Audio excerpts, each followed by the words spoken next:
Nós vamos ler a palavra de Deus agora juntos.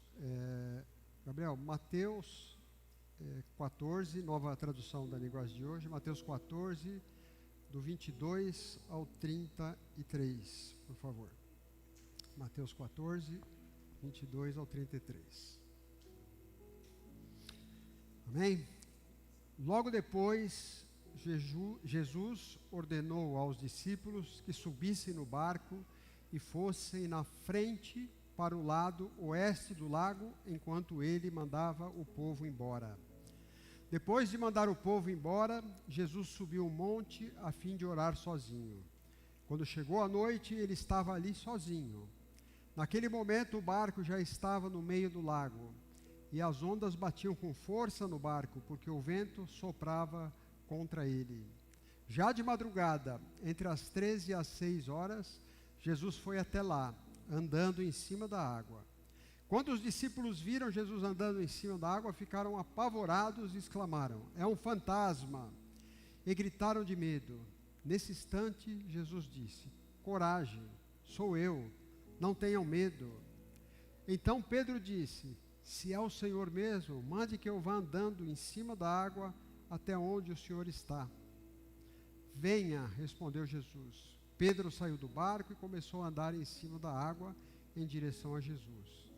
Porém, quando sentiu a força do vento, ficou com medo e começou a afundar. Então gritou: "Socorro, Senhor!" Imediatamente, Jesus estendeu a mão, segurou Pedro e disse: "Como é pequena a sua fé, por que você duvidou?" Então os dois subiram no barco e o vento se acalmou. E os discípulos adoraram Jesus, dizendo: "De fato, o Senhor é o Filho de Deus." Feche seus olhos. Senhor Jesus, nós te agradecemos por mais este dia de nossas vidas, Pai. Nós te agradecemos por esse momento de culto, por ter nos trazido aqui, por podermos estar aqui para receber a mensagem da sua palavra, receber as boas novas do seu Evangelho. Nós te agradecemos e pedimos, em nome de Jesus, que nossos corações estejam permeáveis, estejam abertos para aquilo que vai ser ministrado, aquilo que vai ser ensinado, e que nossa fé seja fortalecida, porque cada vez que escutamos a palavra de Deus, todas as vezes a nossa fé é fortalecida, a nossa obediência a Deus é fortalecida. Nós te pedimos isso em nome do Senhor Jesus. Amém. Amém, irmãos.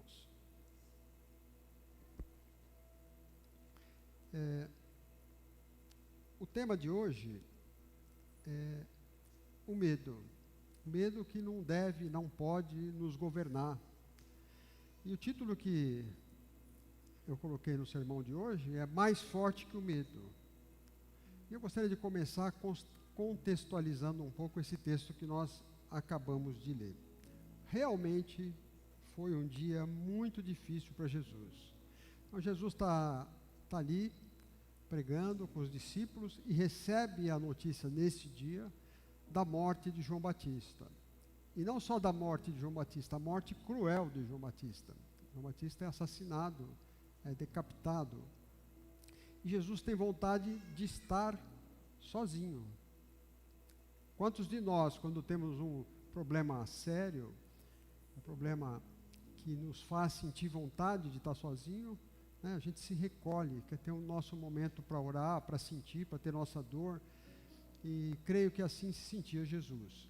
Então Jesus pega um barco e vai para um lugar afastado para poder ter esse momento sozinho. Só que a multidão o segue, vai seguindo, e quando ele chega nesse lugar, tinha milhares de pessoas.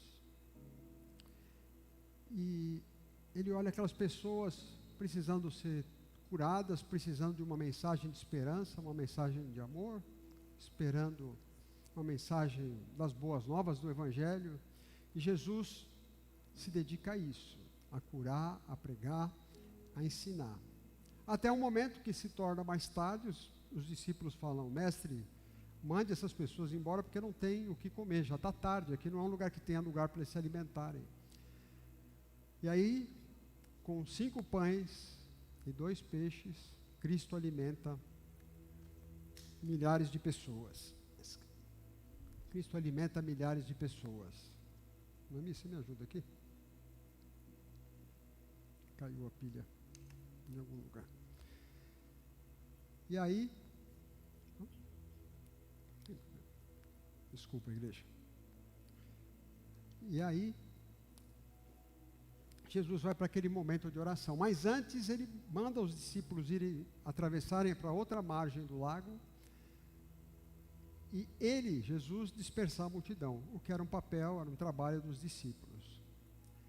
E assim, os discípulos pegam o barco, vão para o lado de lá, para outra margem do mar da Galileia, do lago de Genezaré, e Jesus sobe ao monte e ora. Começa a orar à noite, até que de madrugada, ele sabe ver os seus discípulos sofrendo com a tempestade. E ele decide ir até eles. Só que ele vai andando sobre a água. Próximo do barco, o texto que nós lemos, os discípulos se assustam, achando que é um fantasma, que é uma coisa sobrenatural, e Pedro, mesmo ouvindo de Cristo, eu sou o Cristo, ele fala, Senhor, se és o Cristo, me deixe ir até você.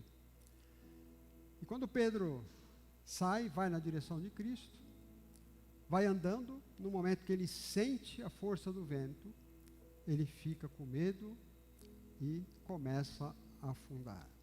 E ele grita para Jesus, Senhor, me socorre, socorro, Senhor, como está na palavra de Deus. Então, isso que aconteceu é um fenômeno que acontece com todos nós. Nós não somos diferentes do Pedro. Muitas vezes, o medo testa a nossa fé. Nossos medos, muitas vezes, surgem quando a gente está tentando, olha como é parecido com Pedro. Pedro estava tentando ir andar com Cristo. E muitas vezes, os nossos medos, eles surgem quando a gente está tentando andar com Cristo. Da mesma forma que aconteceu com Pedro. E medos, irmãos, são tantos medos que cercam a nossa vida, cercam a humanidade. Talvez se a gente tentasse enumerar aqui, chegaria em centenas, talvez milhares. Medo de falhar, medo de solidão, medo de fome, medo de traição, de rejeição, de violência, medo de morrer, medo de levar um golpe, de perder um ente querido, medo de inseto, animal, escuro. Tantos são os medos, que a gente vive no meio de todos esses medos. E a gente tem que saber lidar com esses medos para que eles não nos dominem, para que eles não nos paralisem. A palavra de Deus nos ensina muito, mas ensina muito sobre medo. Então, primeira coisa, a palavra de Deus nos ensina que o medo nos paralisa, que o medo distorce a realidade, que o medo nos rouba a paz, gera ansiedade e aprisiona o coração. Isso tudo, resumidamente, em termos da palavra de Deus, enfraquece a nossa fé. E nós não fomos feitos para isso. Gabriel, por favor, 2 Timóteo, capítulo 1, versículo 7.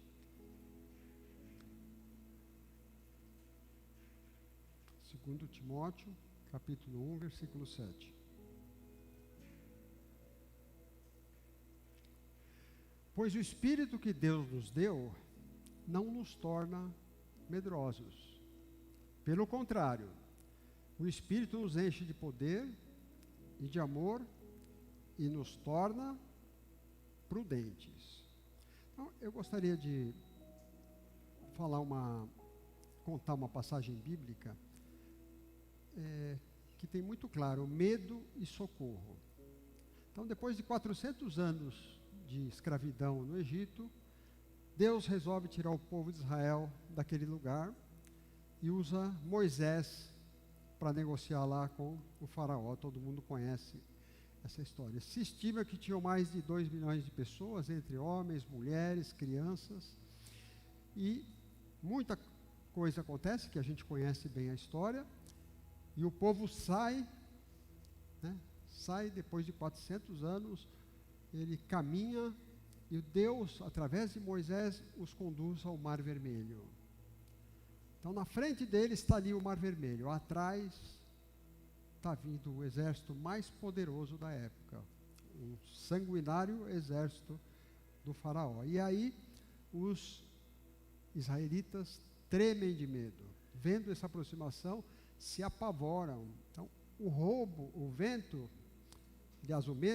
medo rouba a memória da promessa que eles tinham.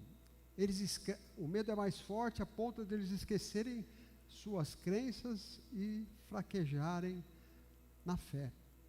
Esqueceram totalmente, quer dizer, para eles estava acabado, eles na frente do mar vermelho e os egípcios vindo atrás.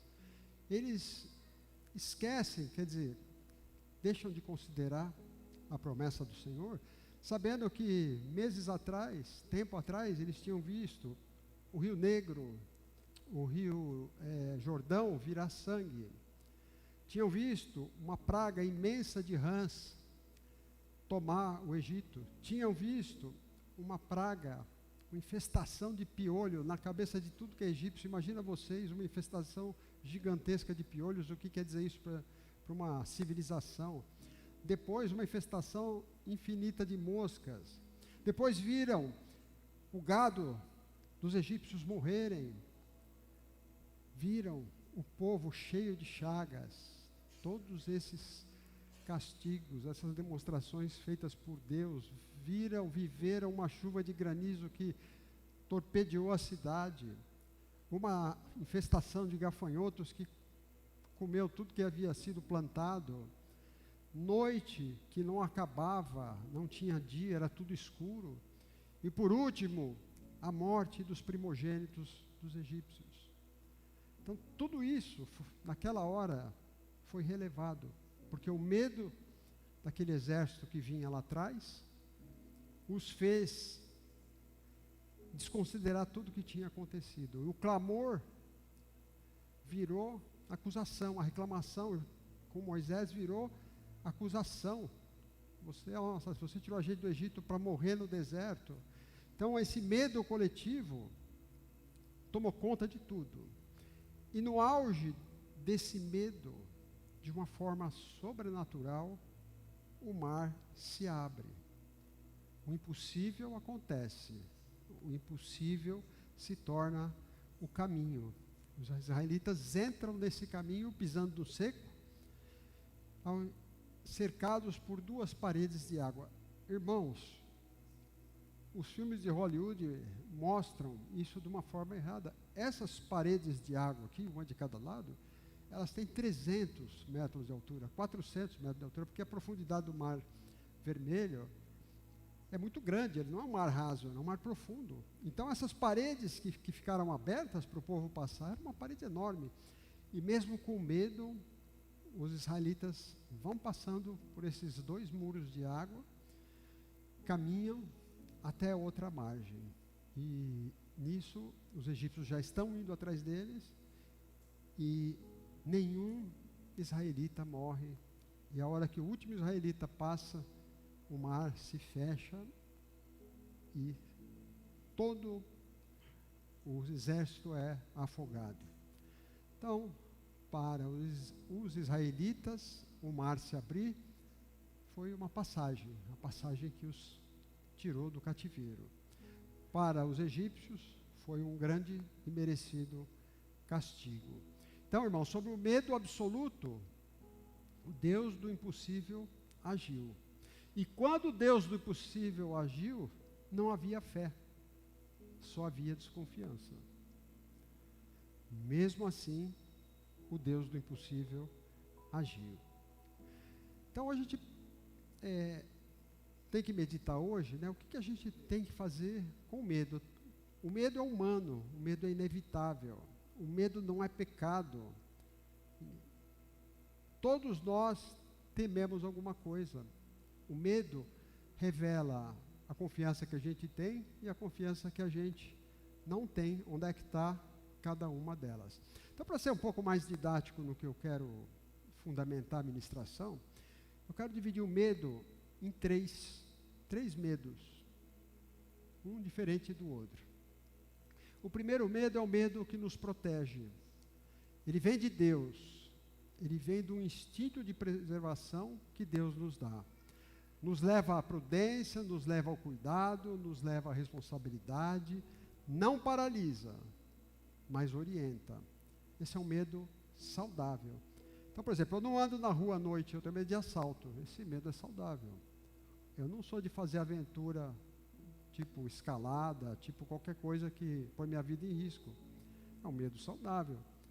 Né? Eu não assumo risco à toa dirigindo, eu não assumo risco à toa em nenhuma situação. Isto eu tenho, não vacilo com a minha saúde, isso é um medo saudável, um medo que nos leva à prudência e ao próprio cuidado. Provérbios 22, 3, ele nos traz uma palavra muito boa. O prudente percebe o perigo e busca refúgio. O inexperiente segue adiante e sofre as consequências. O prudente percebe o perigo e busca refúgio. O prudente não vai enfrentar o perigo sem saber exatamente o que está acontecendo. O inexperiente segue adiante e sofre as consequências. Não é isso que a gente vê o dia a dia? É isso que a gente vê. O segundo medo é o medo mais comum, que é o medo que a nossa mente cria. É um medo que sai lá da nossa cabecinha. Em termos de suposições, pensamentos malucos, infundados que a gente tem, alimentado por trauma, cria cenário que não existe, é um medo que confunde. Então, gente que se imagina rejeitada, gente que tem medo do passado, gente que tem medo de ser julgado, gente que não tem coragem de pegar um avião, de ir no médico, no hospital, tomar uma injeção, assombração. Nós estamos vivendo uma situação na empresa de uma pessoa que presta serviço para a gente, que vive uma relação de medo de traição por parte de um dos cônjuges, e a pessoa, é uma vida que ninguém merece, é um medo que está na cabeça da pessoa, fabricado pela pessoa, é um medo que a mente cria, sabe, irmão? Você imagina, o cara voltou do trabalho, senta lá no sofazinho e vai responder alguns apps aí que recebeu, aí de repente vem um grito ensurdecedor, um grito enorme, a janela treme, o vizinho assusta, o cara pula do sofá como se fosse lutar pela própria vida e vai ver o que está acontecendo, entra na cozinha, a mulher está em cima da mesa pendurada no lustre e tem uma baratinha do tamanho de uma azeitona andando lá no chão. O que será que essa mulher tem de medo? Que a barata vai destruir ela, comer ela, morder ela. O que vai acontecer com uma barata? O que uma barata pode fazer para a pessoa? Esse medo está fabricado na cabeça dela. Eu teria curiosidade de saber medo por quê, né? Para fazer um escândalo desse quando vê uma barata. Não que em casa aconteça isso, mas é um medo criado pela mente. E ao contrário do medo que protege, esse medo só faz a gente errar, só faz a gente fazer coisas que não servem, que não estão certas. E o terceiro medo, ele surge quando falta nossa confiança em Deus. Esse é muito importante, esse aí nos rouba a paz, ele nos paralisa. Quando falta confiança em Deus, ele nos paralisa e nos afasta do propósito de vida nosso e no propósito de Deus. Ele é contrário ao amor e à fé. Então, às vezes, as pessoas agem de forma errada, de acordo com o caráter cristão, com medo de julgamento do mundo. Nega as atitudes cristãs, com medo do julgamento do mundo, com medo daquilo que Jesus falou lá no Sermão do Monte. Bem-aventurados aqueles que eventualmente são humilhados por minha causa, ou são maltratados por minha causa. Então, esse medo que nos afasta da fé, ele limita os nossos dons, ele esconde os nossos testemunhos. Quantas pessoas não dão testemunho porque tem medo? Esse medo faz a pessoa ter medo de mudar. Quantas vezes a gente faz um culto, prega, outro culto, prega. Teve o ano passado 140 40 cultos aqui, o pastor pregou muitos, eu preguei muito menos que ele, mas outros pastores pregaram, por uma mudança de cada um de nós.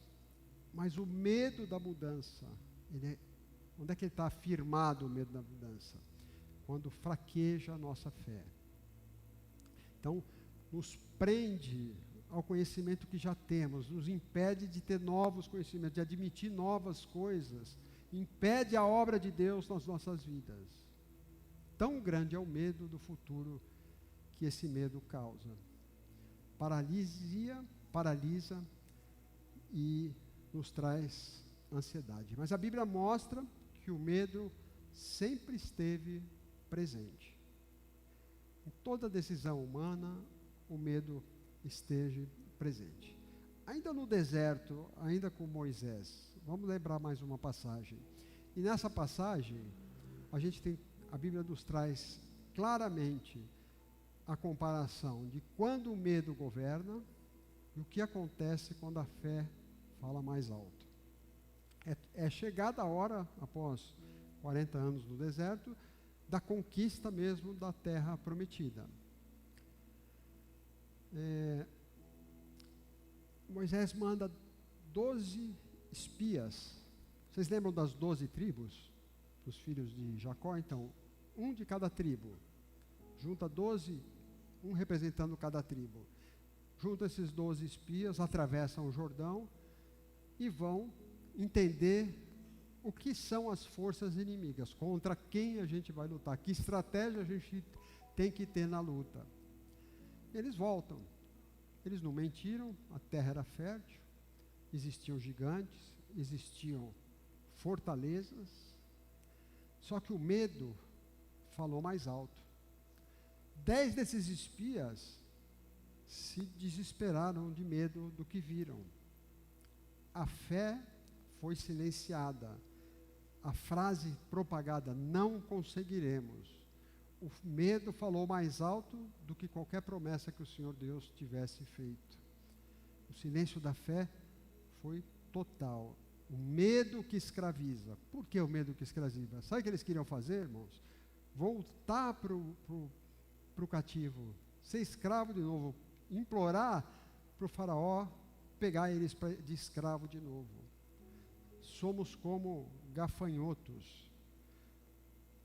Vamos ver como é que estava esse momento lá. Gabriel, por favor, Números 14, de 1 a 4. Então, naquela noite, todo o povo gritou e chorou. Todos os israelitas reclamavam contra Moisés e Arão e disseram: seria melhor se tivéssemos morrido no Egito ou nesse deserto. Por que será que o Senhor Deus nos trouxe para essa terra? Nós vamos ser mortos na guerra, e as nossas mulheres e nossos filhos vão ser presos. Seria bem melhor voltarmos para o Egito. E diziam uns aos outros: vamos escolher outro líder e voltemos para o Egito. Mas 2 dos espias, Josué e Caleb, viram os mesmos gigantes, as mesmas fortalezas, os mesmos exércitos, mas esses 2 se lembraram de algo essencial. Deus havia prometido aquela terra para eles. E a fé dos 2 não negava a promessa. Então, irmãos, 2 em 12. 2 que acreditaram na promessa teriam que mudar e encorajar e tirar da mente o domínio do medo, a escravidão dada pelo medo de milhões de pessoas, dos outros. Então, 2 fizeram a diferença. Por isso, irmão, nossa fé é importante. Na mesma proporção, às vezes é só a gente que tem fé num lugar. Você está num lugar, numa classe, num grupo, na escola, no trabalho, e só você tem fé. Lembre-se de Josué e Caleb. Só eles 2 acreditaram na promessa de Deus. Só eles 2 teriam que mudar cada coração que estava ali.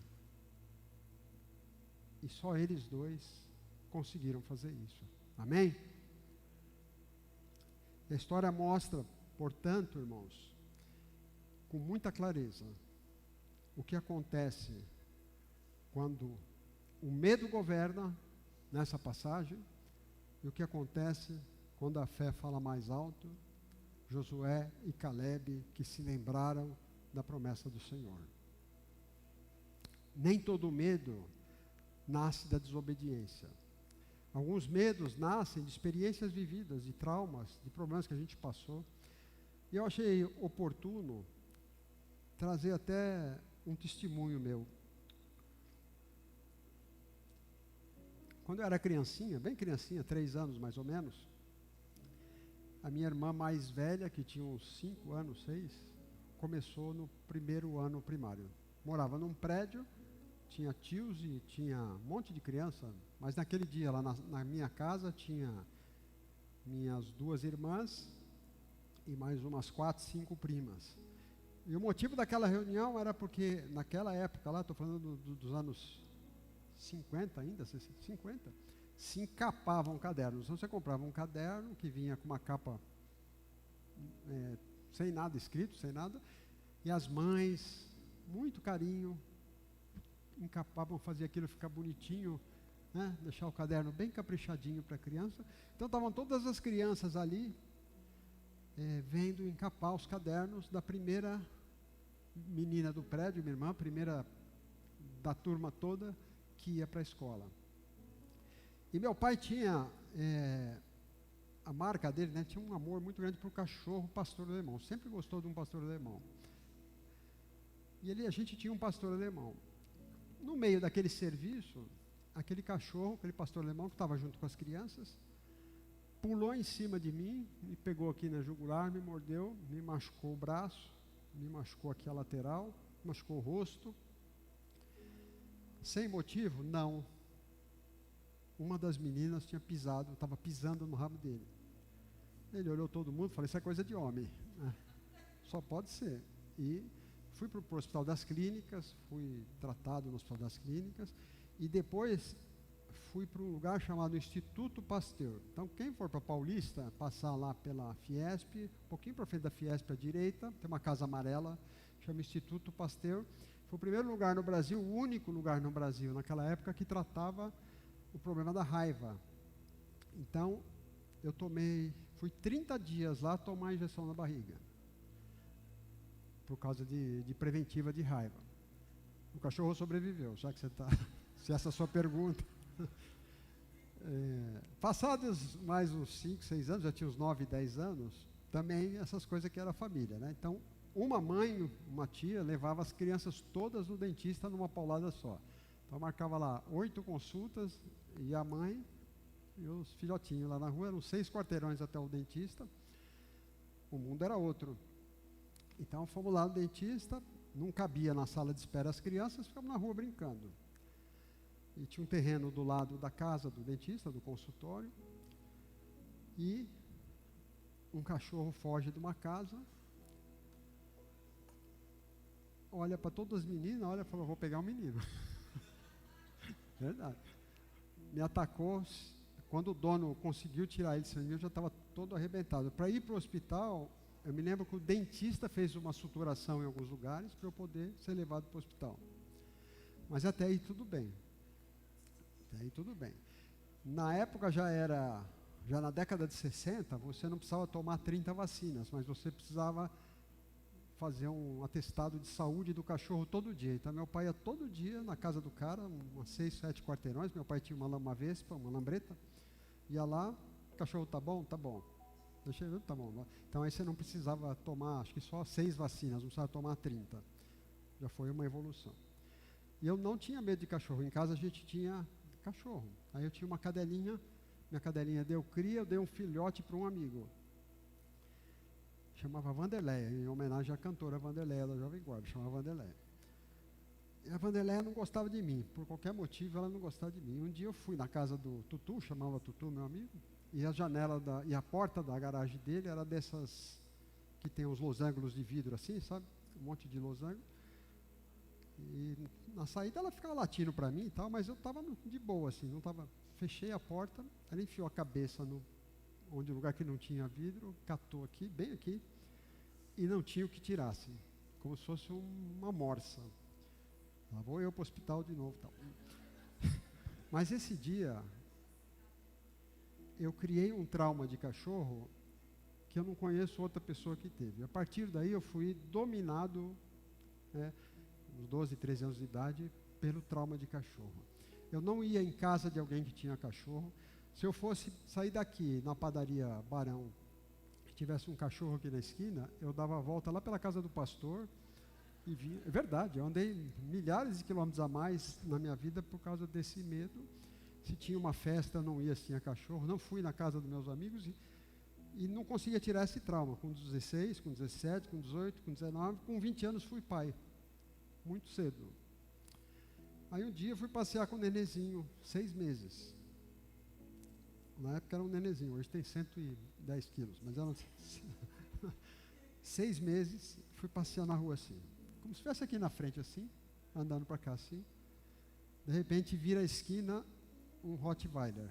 Mas não um Rottweiler qualquer, um Rottweiler bombado, de crossfit, né? Que faz musculação, crossfit e tal. Eu falei, esse cachorro, era o que eu tinha na cabeça, a história da barata, né? Esse cachorro vai matar meu filho. Esse cachorro vai matar meu filho. A única coisa que eu pensei, eu falei, eu tenho que matar ele antes dele matar meu filho. Meu cérebro simplesmente só tinha essa realidade. Eu peguei o carrinho, o cachorro vindo, encostei o carrinho, fui para o lado do carrinho, pronto para a luta mortal, pronto para morrer ou para matar ou para morrer. Aí larguei, quando ele veio eu estava mais pronto, eu não sei o que ia acontecer, pronto. Ele passou por mim como se eu fosse um galho, assim, foi embora. Ele levou meu medo. Por quê? Tem medo que só passa se você enfrentar. Enquanto você não enfrentar, o medo não vai embora. Dos 12 aos 21 anos, eu fui o cara que tive mais medo do mundo de um cachorro. Não conseguia tirar esse medo. E no dia seguinte, eu não tinha mais nenhum medo. Fui totalmente curado pelo enfrentamento. Então, esse episódio da minha vida me ensina algo muito precioso. O medo, ele perde a força quando a gente enfrenta. Seja qual for o medo, se você confrontar esse medo, ele perde a força sobre você. A Bíblia mostra, irmãos, que até aqueles mais próximos de Jesus, os discípulos que estiveram com ele todo o tempo, todo o ministério de Cristo, eles sentiram medo. Foi grande o medo dos discípulos quando Jesus foi preso. Aquilo tomou conta deles. Aquilo não foi um medo imaginário, foi um medo real, um medo indescritível para eles. A violência era muito grande, era um medo que tinha razão de ser. As autoridades chegam armadas, a violência era clara, concreta, e tudo aquilo que eles tinham se tornou incerto. Tudo aquilo que eles tiveram com Jesus se tornou incerto. A esperança deles começou a ruir. O medo de serem presos tomou conta de cada um deles. O medo de morrer tomou conta de cada um deles. De perder. É uma coisa interessante, a gente perdeu o que a gente acredita. O que a gente acredita não é uma coisa material. O que a gente acredita é o que a gente acredita. Eles estavam com medo de perder o que acreditavam. E o medo se espalhou. O medo fez eles correrem. Todos abandonaram Jesus. A palavra de Deus fala, então todos fugiram. Mas aqui tem algo muito precioso, irmãos. Todos fugiram, mas Jesus não rejeitou nenhum deles por isso. Jesus conhece os nossos limites, conhecia os limites dos apóstolos. Ele sabe, Jesus sabe, que o medo faz parte da nossa vida.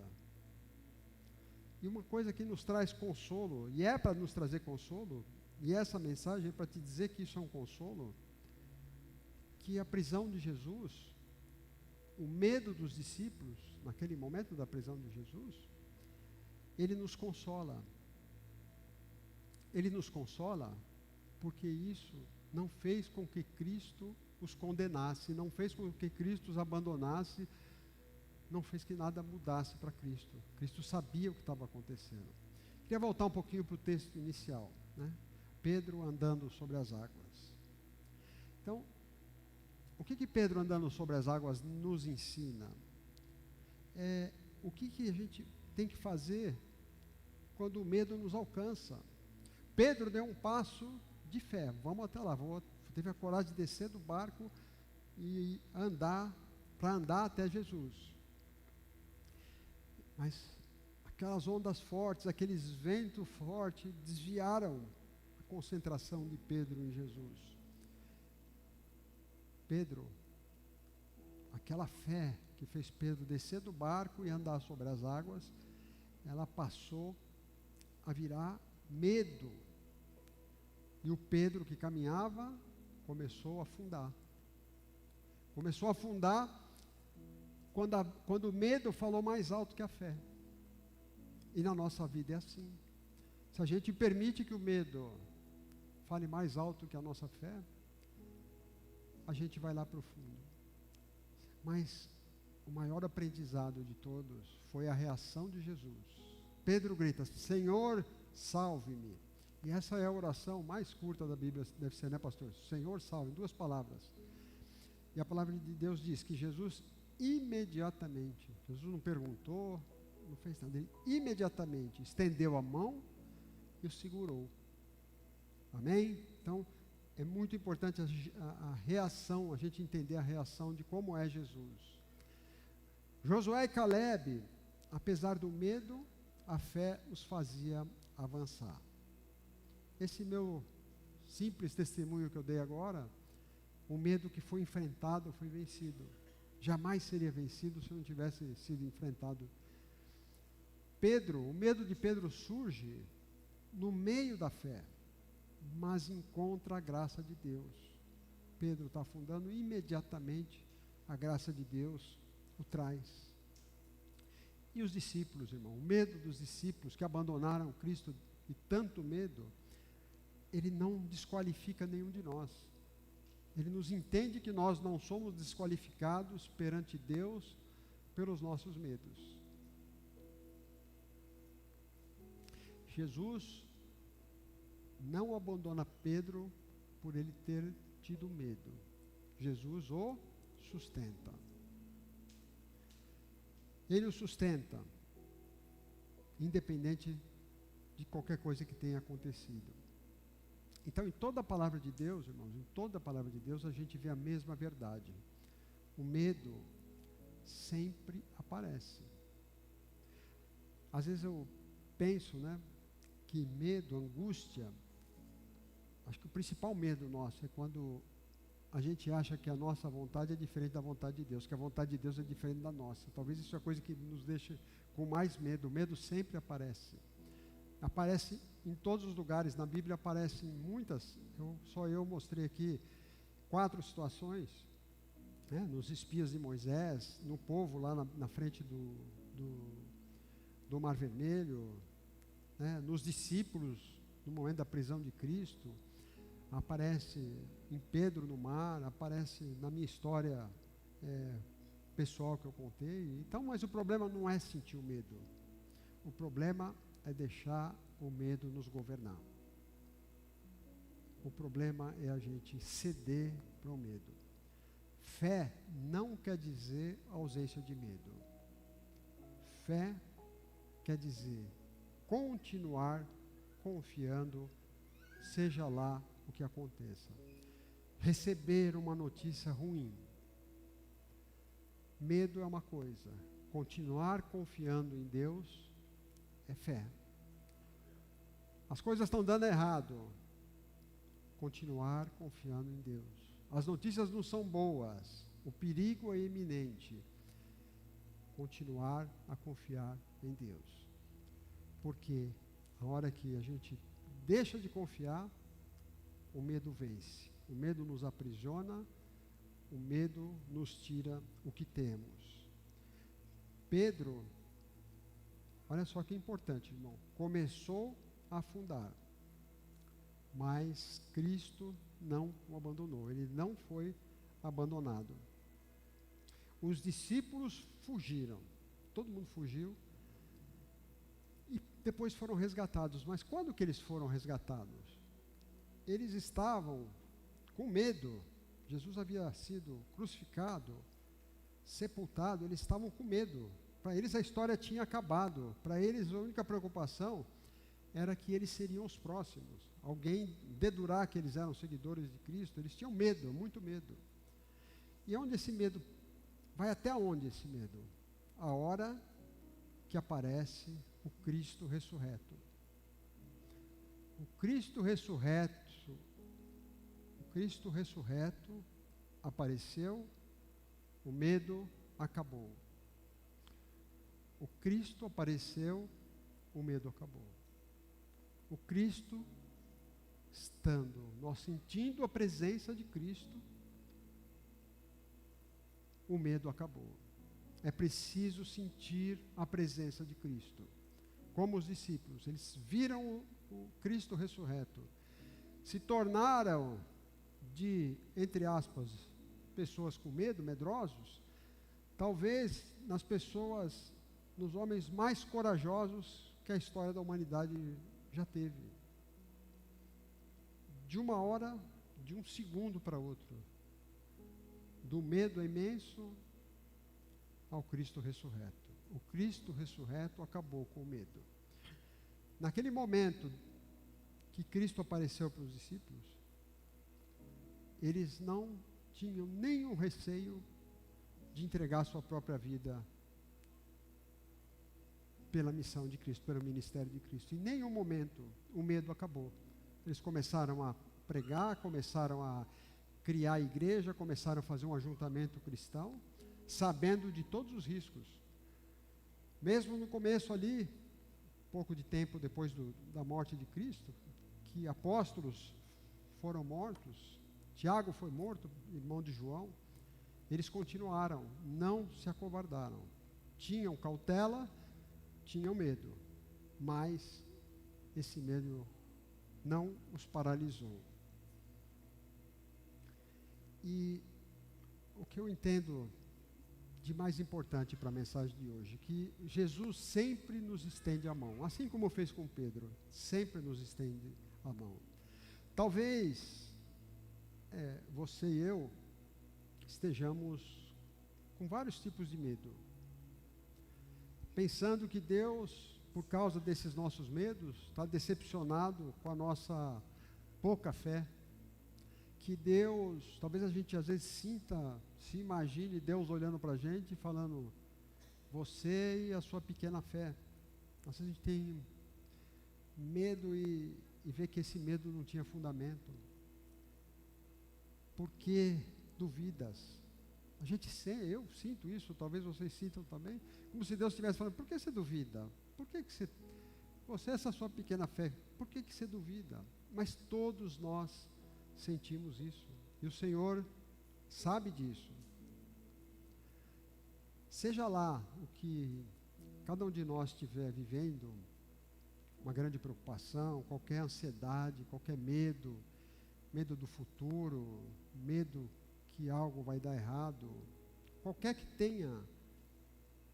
medo que a gente precisa ter uma certeza, Jesus estará sempre por perto, com a mão estendida.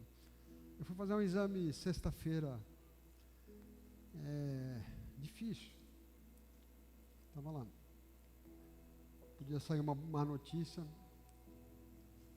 eu faço assim, eu fecho o olho e sinto, peço para Deus segurar minha mão aqui, eu quero sentir minha mão, eu sinto Ele segurando a minha mão, eu sei que não tem mão ali, visível nem papai, mas a minha fé diz, eu tenho que estar segurando na mão de Deus, qualquer momento de dificuldade, eu tenho que sentir a mão de Deus segurando a minha mão.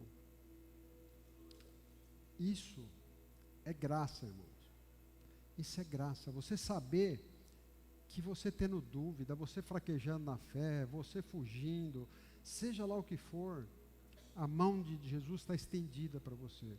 Isso é graça. É uma coisa que a gente sequer merece, mas ela está ali, estendida.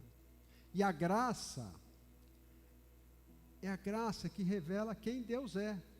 De tão bom, essa revelação de Deus, a graça de Deus é tão grande, a bondade de Deus é tão grande, que essa graça revela tudo isso para a gente de uma forma muito clara. Lá em Isaías 41 está escrito assim: por isso, não tema, pois estou com você.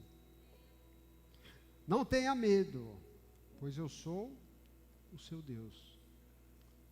Eu o fortalecerei e o ajudarei.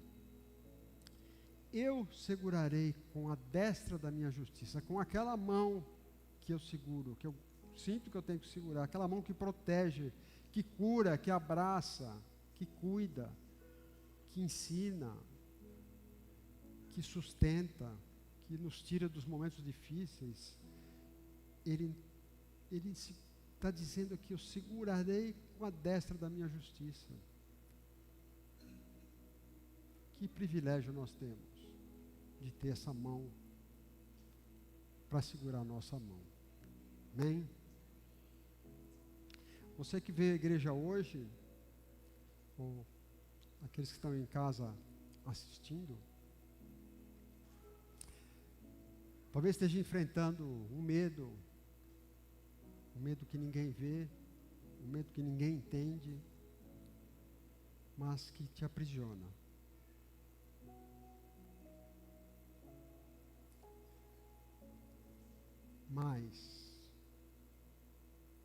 Mais forte que esse medo é a mão de Deus que nos sustenta. A mão de Deus que nos sustenta. Feche seus olhos. Senhor Deus, nós te agradecemos pela meditação que agora fizemos. Nós te agradecemos porque a tua palavra nos garante que o Senhor sempre estará conosco, que sua mão sempre estará ao nosso alcance, que qualquer dificuldade, mesmo que nossa fé fraqueje, a sua mão estará conosco. O Senhor não nos abandonará. Pai, que cada um de nós consiga ser mais forte que o medo, que a gente encare pela fé ou pela prática aquilo que nos aprisiona, aquilo que nos paralisa, o medo que prejudica a nossa vida, que prejudica nós de mudarmos para melhor, que prejudica a nossa vida para crescermos na fé, que prejudica a nossa vida para crescermos como cristãos, para crescermos como pessoas, que nos impede de mudar, que nos faz ter medo do futuro, que com a sua presença nós consigamos, Pai, vencer esses medos, que nossa vida seja uma vida de vitórias, não de prisão, uma vida de liberdade e de amor, como diz a sua palavra. Não fomos criados para o medo, fomos criados para o amor e para a paz. Que o pouco que aprendemos hoje, Pai, nos ajude a tornarmos mais forte contra nossos medos. Que sejamos nós pessoas vitoriosas, seja o medo o grande perdedor. Abençoe nossas vidas em nome de Jesus. Amém. Vamos louvar o Senhor com mais um canto.